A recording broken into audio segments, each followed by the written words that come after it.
रामगढ़ गांव में जब भी सावन का महीना आता तो पूरा गांव खुशियों से भर जाता था। लेकिन माधव और उसके पिता दीनदयाल के लिए ये महीना कमाई का सबसे बड़ा जरिया था। गांव के नुक्कड़ पर दोनों मिलकर तीखी चाउमीन का ठेला लगाते थे। बारिश की रिमझिम फुहारों के बीच गर्मा गर्म तीखी और चटपटी चाउमीन खाने के लिए लोगों की भीड़ उमड़ पड़ती थी। दीनदयाल कढ़ाई में चाउमीन बना रहे थे और माधव प्लेटें साफ कर रहा था। अरे माधव, जरा हाथ तेज चला बेटा। देख आसमान में काले बादल कैसे घिर आए हैं। बारिश शुरू होने से पहले हमें सब कुछ तैयार करना है। जी पिताजी, मैं तो बस लगा ही हुआ हूँ, पर आप मसाले थोड़े ध्यान से डालना। पिछली बार मुखिया जी कह रहे थे कि मिर्च थोड़ी ज्यादा थी। अरे हमारी चाउमीन का नाम ही तीखी चाउमीन है। अगर लोगों की जीभ पर चटकारा ना आए और आंख से पानी ना आए तो फिर दीनदयाल के हाथ का स्वाद ही क्या। ये देख, अब इसमें जाएगा मेरा खास सीक्रेट मसाला। तभी गांव के दो दोस्त रमेश और सुरेश भीगते हुए ठेले के पास आकर खड़े हो गए। वाह दीनदयाल चाचा, क्या खुशबू आ रही है। इस ठंडे मौसम में आपकी चाउमीन की महक दूर से ही खींच लाई। हाँ चाचा, 2 प्लेट एकदम चटपटी और तीखी चाउमीन लगा दो। आज तो खाकर मजा ही आ जाए। हाँ हाँ, क्यों नहीं बेटा। माधव, जरा 2 पत्तल निकाल। अचानक तेज हवा के साथ बारिश की बड़ी बड़ी बूंदें गिरने लगी। ठेले के ऊपर लगा तिरपाल हवा में लहराने लगा, लेकिन ग्राहकों की भीड़ कम नहीं हुई। आहा चाचा, क्या स्वाद है। सच में ऐसी चाउमीन पूरे शहर में कहीं नहीं मिलती। ये जो आपका तीखापन है ना, यही दिल जीत लेता है। सही कहा रमेश भाई, इस बारिश के मौसम में ये तीखा स्वाद सोने पे सुहागा है। चाचा, इस स्वाद का राज क्या है? बेटा, इस स्वाद का राज है सही वक्त पर सही मसाले का तालमेल। आंच कितनी रखनी है और मसालों को कितना भूनना है, सारा खेल इसी का है। पिताजी, मैं इतने दिनों से आपके साथ हूँ, पर मुझे आज तक समझ नहीं आया कि आप कब कौन सा मसाला कितनी मात्रा में डाल देते हैं। बेटा, ये तो अनुभव से आता है। जब तू दिल से बनाएगा तो तेरे हाथ में भी यही स्वाद आ जाएगा। चल अब बातें कम कर और जरा वो चिली सॉस की बोतल इधर बढ़ा। रात गहराने लगी थी और बारिश और तेज हो गई थी। ठेले का सारा सामान बिक चुका था, लेकिन दीनदयाल के पैर अब ठंड से कांपने लगे थे। अगली सुबह माधव सोकर उठा तो उसने देखा कि उसके पिता दीनदयाल अभी तक बिस्तर पर सो रहे थे, जबकि रोज इस वक्त तक वे ठेले की तैयारी में जुट जाते थे। माधव उनके पास गया और जैसे ही उनका हाथ छुआ वो चौंक गया। दीनदयाल का शरीर बुखार से तप रहा था। पिताजी, आपको तो बहुत तेज बुखार है। आपका पूरा शरीर तप रहा है। आपने मुझे रात को बताया क्यों नहीं? कुछ नहीं हुआ बेटा। वो कल रात बारिश में ज्यादा देर तक भीग गए थे ना, बस उसी का असर है। तू फिक्र मत कर, मैं अभी उठकर ठेले का सामान तैयार करता हूँ। अरे नहीं पिताजी, आप बिल्कुल नहीं उठेंगे। आपकी तबीयत बहुत खराब है। मैं अभी जाकर डॉक्टर बाबू को बुलाकर लाता हूँ। माधव भागकर गांव के डॉक्टर को ले आया। डॉक्टर ने दीनदयाल की जांच की और दवाइयां लिख कर दी। माधव, तुम्हारे पिताजी को ठंड लग गई है। बारिश में लगातार खड़े रहने की वजह से ऐसा हुआ है। इन्हें कम से कम 2 हफ्ते तक पूरी तरह आराम करना होगा। चूल्हे के पास जाने की तो बिल्कुल मनाही है। पर डॉक्टर बाबू, अगर मैं बैठ गया तो हमारा घर कैसे चलेगा। सावन का महीना ही तो हमारी कमाई का समय होता है। रोज का कमाना, रोज का खाना है हमारा। पिताजी, आप घर की और पैसों की चिंता बिल्कुल मत कीजिए। जब तक आप ठीक नहीं होते, ठेला मैं संभालूंगा। मैं आज से ही ठेला लगाऊंगा। तू संभालेगा? माधव, तूने आज तक कभी अकेले चाउमीन नहीं बनाई है। सब्जियां काटना और प्लेट धोना अलग बात है, पर कढ़ाई संभालना बहुत मुश्किल है। पिताजी, मैं इतने दिनों से आपको देख ही तो रहा हूँ। आप बस मुझ पर भरोसा रखिए। आप आराम कीजिए, मैं सारा सामान तैयार करता हूँ। दोपहर को माधव अकेली ही ठेला लेकर गांव के नुक्कड़ पर पहुंच गया। आसमान में फिर से बादल छाए हुए थे। माधव ने अकेली ही तिरपाल बांधा और गैस चूल्हा जलाया, पर उसके मन में एक गहरा डर था। मैंने कह तो दिया कि मैं संभाल लूंगा, पर मुझे तो मसालों का सही अंदाजा भी नहीं है। पिताजी कैसे चुटकी भर मसाला डालकर जादू कर देते थे। भगवान, आज लाज रख लेना। तभी गांव के पहले ग्राहक रामू काका ठेले पर आए। अरे माधव, आज अकेले? दीनदयाल भाई कहाँ हैं? आज दिखाई नहीं दे रहे। प्रणाम काका। पिताजी की तबीयत खराब है, उन्हें तेज बुखार है, इसलिए आज से कुछ दिन ठेला मैं ही संभालूंगा। ओहो, ये तो बुरा हुआ। चलो कोई बात नहीं, तुम भी तो उन्हीं के बेटे हो, उन्हीं से सीखा होगा। चलो हमारे लिए एक प्लेट बढ़िया तीखी चाउमीन बनाओ, जरा देखें तुम्हारे हाथ का स्वाद। जी काका, अभी बनाता हूँ। माधव ने नूडल्स कढ़ाई में डाले, सब्जियां मिलाईं और फिर मसालों के डिब्बे की तरफ देखा। उसके हाथ कांप रहे थे। उसे समझ नहीं आ रहा था कि कौन सा मसाला कितना डालना है। उसने घबराहट में अंदाजे से मसाले डाल दिए और चाउमीन प्लेट में निकालकर रामू काका को दे दी। रामू काका ने चाउमीन का पहला निवाला अपने मुंह में डाला तो उनका चेहरा अजीब सा बन गया। अरे बाप रे माधव बेटा, ये क्या बना दिया है? ये चाउमीन है या सिर्फ मिर्ची और नमक का घोल? क्या हुआ काका, मिर्च ज्यादा हो गई क्या?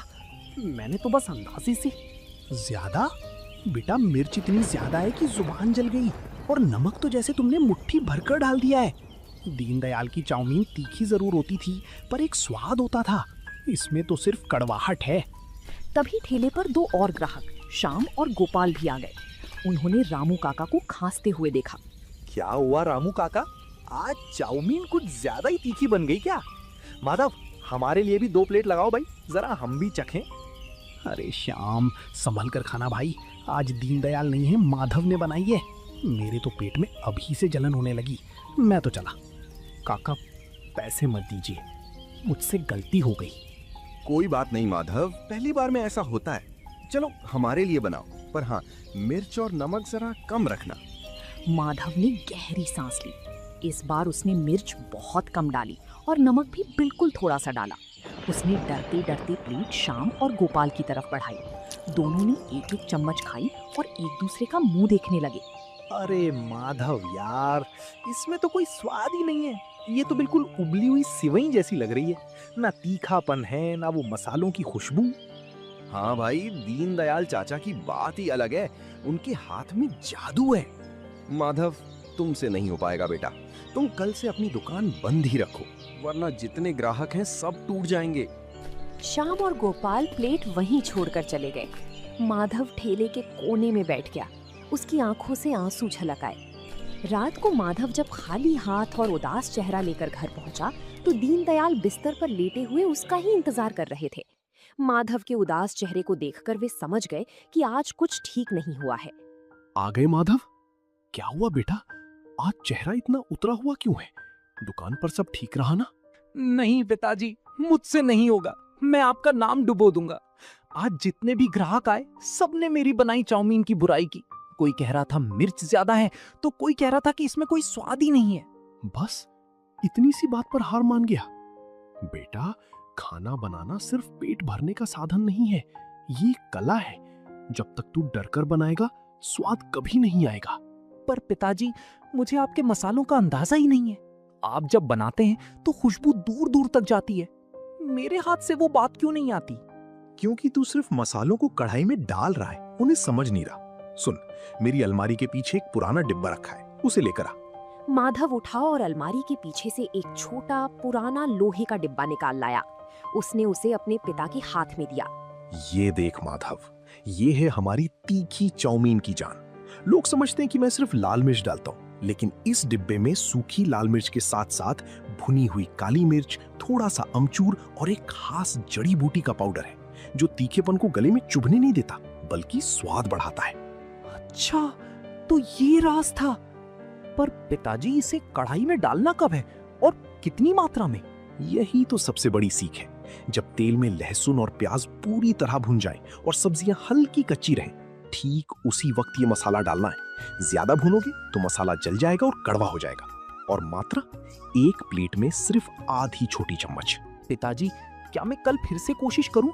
मुझे डर लग रहा है कि अगर कल भी लोग नाराज हो गए तो। डर मत बेटा, कल तू जब ठेले पर जाएगा तो ये सोचना कि तू ग्राहकों के लिए नहीं बल्कि अपने बीमार पिता के लिए चाउमीन बना रहा है। जब दिल में अपनों के लिए प्यार होगा तो हाथ अपने आप सही मसाला उठाएगा। पिता की बातों ने माधव के अंदर एक नई उम्मीद जगा दी थी। अगली सुबह आसमान में फिर से काले बादल छाए हुए थे और ठंडी हवा चल रही थी। माधव सुबह जल्दी उठ गया। उसने अपने पिता के पैर छुए, उनका आशीर्वाद लिया और रसोई में जाकर सीक्रेट मसाले के डिब्बे को अपने थैले में रख लिया। आज उसके चेहरे पर डर नहीं बल्कि एक अजीब सा आत्मविश्वास था। वो ठेला लेकर उसी नुक्कड़ पर पहुंच गया। आज कोई गलती नहीं होगी। पिताजी ने जो कहा था मुझे ठीक वैसा ही करना है, जल्दबाजी बिल्कुल नहीं। माधव ने प्याज, शिमला मिर्च और पत्ता गोभी को बारीक बारीक काटा। जैसे ही कढ़ाई गर्म हुई, उसने उसमें तेल डाला। तभी कल वाले सुरेश और रमेश वहाँ से गुजर रहे थे। उन्होंने माधव को अकेले देखा तो रुक गए। अरे रमेश देख, तीखी चाउमीन वाले का बेटा आज फिर ठेला लगाए खड़ा है। कल शाम कह रहा था कि इसने बहुत बेकार चाउमीन बनाई थी। हाँ भाई, दीनदयाल चाचा के बिना इस ठेले का स्वाद तो खत्म ही समझो। चलो आज कहीं और चलते हैं। रमेश भाई, सुरेश भैया, तो रुकिए, जरा 2 मिनट मेरी बात तो सुनिए। क्या बात है माधव? देखो भाई, आज हमें पेट खराब नहीं करना है। कल रामू काका भी शिकायत कर रहे थे। भैया, मैं मानता हूँ कि कल मुझसे गलती हुई थी। कल मुझे अंदाजा नहीं था, लेकिन आज मैं आपसे पैसे नहीं मांग रहा। आप बस 5 मिनट रुकिए, मैं 1 प्लेट चाउमीन बनाता हूँ। आप दोनों सिर्फ 1-1 चम्मच चक्कर देखिए। अगर अच्छी ना लगे तो फेंक दीजिएगा और दोबारा मेरे ठेले पर मत आइएगा। चलो सुरेश कह रहा है तो एक मौका दे देते। माधव ने जिस तरह उसके पिता ने उसे चाउमीन बनाने को कहा था, उसी तरह चाउमीन बनाई। फिर उसने अपनी जेब से पिता का दिया हुआ सीक्रेट मसाला निकाला। आधी छोटी चम्मच, बस इतनी ही। उसने मसाला डाला, कढ़ाई को तेजी से हिलाया और गर्मा गर्म चाउमीन प्लेट में निकालकर रमेश और सुरेश के सामने रख दी। मसालों की खुशबू हवा में तैरने लगी। रमेश ने नूडल्स का एक बड़ा हिस्सा मुंह में रख लिया। क्यों रमेश, कैसा है स्वाद? कल जैसा ही है क्या? भाई साहब, ये तो कमाल है। सुरेश जल्दी चख, बोल मत कुछ, बस चख। ओ भाई, ये स्वाद, ये तो बिल्कुल दीनदयाल चाचा वाला स्वाद है। नहीं, बल्कि उससे भी थोड़ा ज्यादा सौंधा है। माधव, ये तूने कैसे किया? सच में भैया? क्या सच में स्वाद वैसा ही है? बिल्कुल वैसा ही है माधव, वही तीखापन। इस ठंडी बारिश में ये चाउमीन खाकर तो मजा ही आ गया। रमेश और सुरेश की बातें सुनकर रास्ते से गुजर रही 2-3 और लोग ठेले के पास आकर खड़े हो गए। अरे सच में क्या दीनदयाल भाई जैसा स्वाद आ गया इसके हाथ में? माधव, जरा हमारे लिए भी 1 प्लेट लगाओ भाई। इस बारिश में कुछ तीखा खाने का मन कर रहा है। हाँ काका, अभी लीजिए। एकदम कड़क और तीखी चाउमीन, जैसी पिताजी बनाते थे। देखते ही देखते माधव के ठेले पर लोगों की भीड़ जुटने लगी। माधव का हाथ अब तेजी से चल रहा था। उसे समझ आ गया था कि मसालों का सही संतुलन कैसे बनाना है। बारिश तेज होती जा रही थी, लेकिन लोग माधव की चाउमीन का आनंद ले रहे थे। माधव भाई, 1 प्लेट और पैक कर देना, घर पे पिताजी के लिए ले जाऊंगा, वो भी खुश हो जाएंगे। हाँ भैया, अभी पैक करता हूँ, बस 2 मिनट दीजिए। रात होने तक माधव का सारा सामान बिक चुका था। जब उसने अपनी गल्ला पेटी खोली तो वो पैसों से भरी हुई थी। माधव की आंखों में खुशी के आंसू थे। उसने मन ही मन भगवान और अपने पिता का शुक्रिया अदा किया। दिन बीतते गए और माधव की तीखी चाउमीन का नाम पूरे रामगढ़ गांव में फैल गया। माधव रोज सुबह उठकर अपने पिता की सेवा करता और फिर पूरी लगन के साथ ठेले की तैयारी में जुट जाता। दीनदयाल की सेहत में भी अब सुधार हो रहा था और वो अपने बेटे की इस कामयाबी से बेहद खुश थे। माधव, आज तो तू बहुत जल्दी तैयार हो गया बेटा। कल की कमाई कैसी रही? पिताजी, कल तो सारा सामान 2 घंटे पहले ही खत्म हो गया।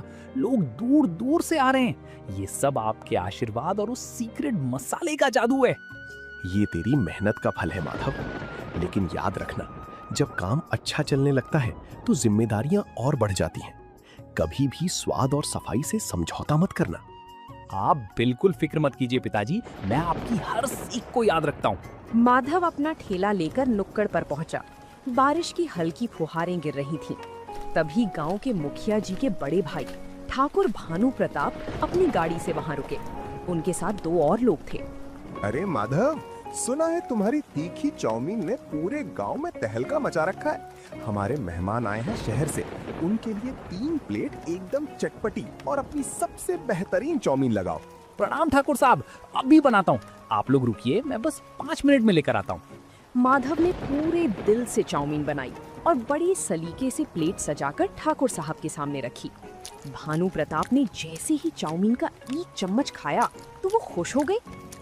वाह, लाजवाब! जैसी तारीफ सुनी थी, ये स्वाद तो उससे भी कहीं बढ़कर है। माधव, इस तीखेपन में जो स्वाद है वो सच में अनोखा है। बहुत बहुत धन्यवाद ठाकुर साहब। ठाकुर साहब ने खुश होकर माधव को अच्छे पैसे दिए और तारीफ करते हुए चले गए। लेकिन वहीं थोड़ी दूर पर खड़ा गांव का एक पुराना चाट वाला मंगू ये सब बड़े ध्यान से देख रहा था। माधव की बढ़ती भीड़ और ठाकुर साहब से मिली तारीफ देखकर मंगू के मन में बेचैनी होने लगी थी। शाम ढल चुकी थी और बारिश तेज हो गई थी।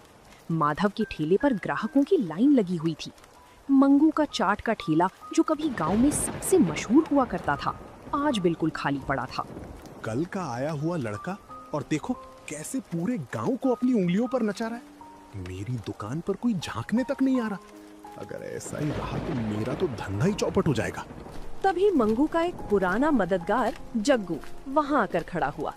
क्या हुआ मंगू भाई, बड़े गुस्से में दिख रहे हो? आज बोहनी नहीं हुई क्या? बोहनी कहाँ से होगी जग्गू, देख नहीं रहा वो दीनदयाल का लड़का माधव कैसे तिरपाल तानकर नोट छाप रहा है। अरे भाई, उसका स्वाद ही कुछ ऐसा है। मैंने भी एक दिन चखी थी उसके हाथ की बनी चाउमीन। उसके मसाले में कुछ तो अलग बात है जो हर आदमी को अपना दीवाना बना लेती है। अच्छा, तू भी उसी की तारीफ कर रहा है। मुझे पता लगाना होगा कि वो ऐसा क्या डालता है। कल मैं खुद उसके ठेले पर जाऊंगा और देखूंगा कि वो क्या छुपा रहा है। अगली दोपहर मंगू बड़ी चालाकी से मुस्कुराता हुआ माधव के ठेले के पास आया। राम राम माधव भाई, कैसे हो? सुना है आजकल तुम्हारी दुकान बहुत जोरदार चल रही है। राम राम मंगू भैया, बस सब भगवान की कृपा है और पिताजी का आशीर्वाद है। आप आज यहाँ कैसे? अरे बस ऐसे ही निकल रहा था तो सोचा अपने छोटे भाई से मिलता चलूं। वैसे माधव, दीनदयाल चाचा की तबीयत कैसी है अब? अब पहले से बहुत आराम है भैया। डॉक्टर साहब ने कहा है कि कुछ दिनों में वे बिल्कुल ठीक हो जाएंगे। चलो, बहुत अच्छी बात है। वैसे माधव, जरा हमारे लिए भी एक प्लेट तीखी चाउमीन बनाओ। हम भी तो देखें कि हमारे भाई ने क्या नया हुनर सीखा है। हाँ भैया, क्यों नहीं, मैं अभी बनाता हूँ। माधव चाउमीन बनाने में लग गया। मंगू की नजरें लगातार माधव के हाथों पर टिकी थी। जैसे ही माधव ने अपनी जेब से वो पुराना लोहे का डिब्बा निकाला और कढ़ाई में मसाला डाला, मंगू की आंखें चमक उठी। वो समझ गया कि असली राज उसी छोटे डिब्बे में छुपा है। हाँ, तो सारा खेल इस पुराने डिब्बे का है। वो इसे हमेशा अपनी जेब में रखता है। मुझे किसी भी तरह ये डिब्बा हासिल करना होगा, तभी मेरा धंधा वापस चमकेगा। उस रात बारिश बहुत तेज थी। पूरे रामगढ़ गांव की बिजली गुल हो चुकी थी और चारों तरफ गहरा अंधेरा था। माधव दिन भर की थकान के बाद गहरी नींद में सो रहा था। तभी उसके घर के पीछे वाली खिड़की से मंगू अंदर दाखिल हुआ। वो दबे पांव माधव के कमरे की तरफ बढ़ा, जहां अलमारी के पास माधव का थैला रखा हुआ था। कहाँ है? कहाँ रखा है उसने वो जादुई मसालों का डिब्बा? हाँ, मिल गया। ये रहा लोहे का डिब्बा। अब देखता हूँ माधव, तू कल दुकान कैसे चलाता है। जैसे ही मंगू डिब्बा लेकर पलटा, उसका पैर फर्श पर रखी एक बाल्टी से टकरा गया। तेज आवाज हुई और माधव की आंख खुल गई। कौन है? कौन है वहाँ? रुको! माधव तुरंत चोर के पीछे भागा। घर के बाहर तेज बारिश हो रही थी। मंगू कीचड़ में फिसलकर गिर गया था। माधव ये देखकर हैरान रह गया कि चोर कोई और नहीं बल्कि गांव का सबसे पुराना दुकानदार मंगू था, जिसके हाथ में वही लोहे का डिब्बा था। मंगू भैया, आप मेरे घर में चोरी कर रहे थे? और आपके हाथ में ये मेरे पिताजी के मसालों का डिब्बा क्यों है? माधव, मुझे माफ कर दो। तुम्हारी दुकान पर भीड़ देखकर और अपनी दुकान खाली देखकर मेरे मन में लालच आ गया था। मुझे लगा कि अगर ये सीक्रेट मसाला मुझे मिल गया तो मेरा धंधा फिर से चल पड़ेगा। मंगू भैया, आप तो मुझसे इतने बड़े हैं। पूरा गांव आपकी चाट का दीवाना था। अगर आपको ये मसाला चाहिए था तो आप मुझसे सीधे मांग लेते। इसके लिए चोरी करने की क्या जरूरत थी? मैं बहुत शर्मिंदा हूँ माधव। मैंने तुम्हारे साथ धोखा करने की कोशिश की। गांव वाले अगर ये जान गए तो वे मुझे यहाँ रहने भी नहीं देंगे। मुझे पुलिस के हवाले मत करना भाई। मंगू भैया, हमारे गांव में किसी का घर उजाड़ना नहीं बल्कि एक दूसरे का साथ देना सिखाया जाता है। मैं किसी से कुछ नहीं कहूँगा। आप घर जाइए, कल सुबह मेरे ठेले पर आइएगा। अगली सुबह बारिश थम चुकी थी और मौसम बेहद सुहावना था। दीनदयाल भी अब काफी हद तक ठीक हो चुके थे और माधव के साथ ठेले पर आए थे। थोड़ी ही देर में मंगू सिर झुकाए हुए माधव के ठेले के पास आकर खड़ा हो गया। आओ मंगू बेटा, माधव ने मुझे रात की पूरी बात बता दी है। तुम चिंता मत करो, हमारे दिल में तुम्हारे लिए कोई गुस्सा नहीं है। चाचा, मुझे माफ कर दीजिए। मैंने आपके भरोसे का गलत फायदा उठाने की कोशिश की। मंगू भैया, पुरानी बातें भूल जाइए। मैंने रात को बैठकर बहुत सोचा। हमारी तीखी चाउमीन बहुत मशहूर है और आपकी आलू की टिक्की और चाट का स्वाद बेजोड़ है। क्यों ना हम दोनों मिलकर काम करें? हम अपने दोनों ठेलों को मिलाकर एक बड़ी दुकान खोलते हैं, रामगढ़ स्पेशल तीखी चाउमीन और चाट भंडार। क्या सच में माधव, तुम मेरे साथ मिलकर काम करोगे उस साजिश के बाद भी? हाँ मंगू बेटा, अकेले चलने से अच्छा है कि मिलकर चला जाए। जब दो हुनरमंद लोग साथ मिलेंगे तो स्वाद भी दोगुना होगा और तरक्की भी। तभी गांव के मुखिया जी और कई ग्राहक वहां पहुंच गए। माधव और मंगू को साथ खड़ा देखकर सब हैरान थे। अरे भाई, आज गांव के दो सबसे बड़े उस्ताद एक ही ठेले पर खड़े, माजरा क्या है?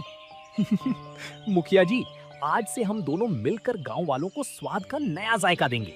मंगू भैया की कड़क टिक्की और मेरे पिताजी का स्पेशल तीखा मसाला, दोनों एक साथ। हाँ मुखिया जी, बैठिए। आज की चाउमीन और चाट हमारी तरफ से पूरे गांव के लिए बिल्कुल मुफ्त है। माधव ने कढ़ाई चढ़ाई और मंगू ने तवे पर टिक्की सेकनी शुरू की। दीनदयाल दूर बैठे गर्व से अपने बेटे को देख रहे थे, जिसने ना सिर्फ अपने पिता का हुनर और नाम बचाया था, बल्कि अपनी अच्छाई से एक राह भटके इंसान को भी सही रास्ते पर ला खड़ा किया था। तो दोस्तों, आप लोगों को ये कहानी कैसी लगी? कमेंट करके जरूर बताएं और ऐसी कहानियों को देखने के लिए वीडियो को लाइक करें और चैनल को सब्सक्राइब करें।